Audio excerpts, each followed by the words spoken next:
آج ہم ویلکوڈاکس کیپسول اس کے بارے میں تفصیلاً گفتگو کریں گے۔ سب سے پہلے اس کا جنیرک فارمولہ دیکھ لیتے ہیں۔ اس کا جنیرک فارمولہ ہے ڈاکسی سائکلین، اور یہ 100 ملی گرام میں ویلکوڈاکس کیپسول میں شامل ہوتا ہے۔ اب ہم اس کے فوائد کے بارے میں بات کرتے ہیں، اگر اس کو کس مقصد کے لیے استعمال کیا جا سکتا ہے۔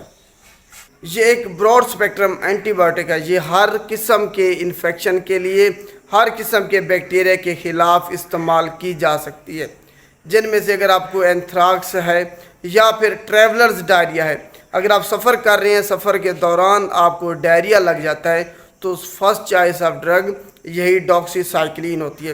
اس کے علاوہ آپ کو ایکنی ولگیرس ہے، ایکنی ہے، چھائیاں ہیں آپ کو، تو اس کے لیے یہ بیسٹ ٹریٹمنٹ سب سے پہلے ڈاکسی سائکلین کو استعمال کیا جا سکتا ہے۔ اگر آپ کو نیمونیا ہے، ریسپریٹری ٹریکٹ انفیکشن ہے، یورینری ٹریکٹ انفیکشن ہے، جی آئی ٹی انفیکشن ہے، اس کے علاوہ سیکسول ڈیزیزز ہیں آپ کو، ایڈلٹ گروتھ ہارمون ہے اس کی ڈیفیشنسی ہے آپ کو، اس کے علاوہ پروفائلیکسس آف ملیریا سے بچاؤ کے لیے احتیاطی تدابیر کے طور پر اس کو استعمال کیا جاتا ہے۔ ان علاقوں میں جہاں پہ ملیریا بہت زیادہ پایا جاتا ہے، مچھر، وہاں پہ ڈاکسی سائکلین استعمال کرنے سے آپ ملیریا سے محفوظ رہتے ہیں۔ اس کے علاوہ کہیں بھی آپ کو زخم ہے، سکن اینڈ سافٹ ٹیشو انفیکشن ہے، تو اس کے لیے اس کو استعمال کیا جا سکتا ہے۔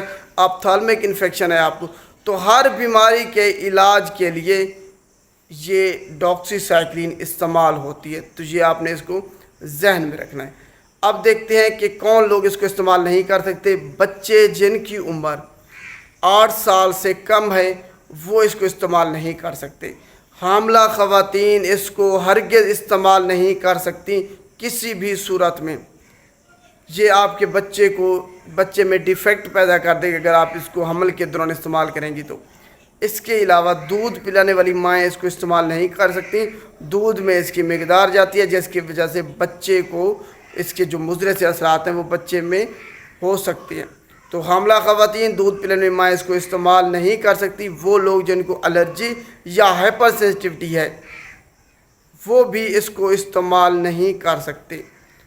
اب ہم دیکھتے ہیں کہ کن ادویات کے ساتھ اس کو استعمال نہیں کرنا۔ وارفرین کے ساتھ آپ نے اس کو استعمال نہیں کرنا، فینیٹائن کے ساتھ آپ نے اس کو استعمال نہیں کرنا، الکوہل کے ساتھ آپ نے اس کو استعمال نہیں کرنا۔ اس کے علاوہ آئرن کنٹیننگ کوئی بھی سپلیمنٹ ہے اس کے ساتھ آپ نے اس کو استعمال نہیں کرنا۔ اس کے علاوہ اینٹاسڈ سیرپ کوئی بھی ہو گیا جس میں میگنیشیم ہوتا ہے، ایلومینیم ہوتا ہے، وہ بھی آپ نے اس کے ساتھ استعمال نہیں کرنا۔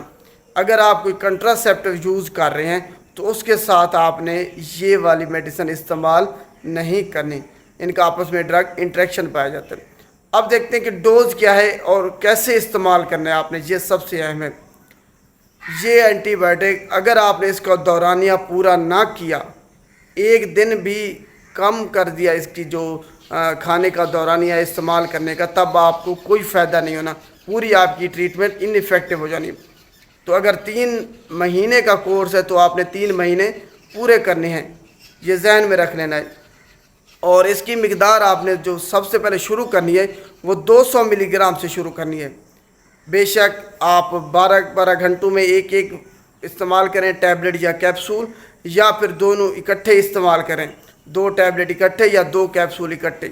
تو یہ اس کا دورانیہ ہے کہ پہلے دن آپ نے 200 ملی گرام استعمال کرنی ہے، اگلے دن پھر آپ نے جو مینٹیننس ڈوز ہے اس کی وہ 100 ملی گرام کر دینی ہے۔ اور آپ نے اس کو پانی، دودھ یا پھر کھانے کے بعد استعمال کر سکتے ہیں، خالی پیٹ استعمال کر سکتے ہیں۔ اگر خالی پیٹ آپ میں یہ جی آئی ٹی مسائل پیدا کرتی ہے، معدے کے اریٹیشن ہوتی ہے آپ کو، تب آپ کھانے کے بعد بھی اس کو استعمال کر سکتے ہیں۔ دودھ کے ساتھ بھی استعمال کر سکتے ہیں، اس کی ابزارپشن میں کوئی فرق نہیں پڑے گا۔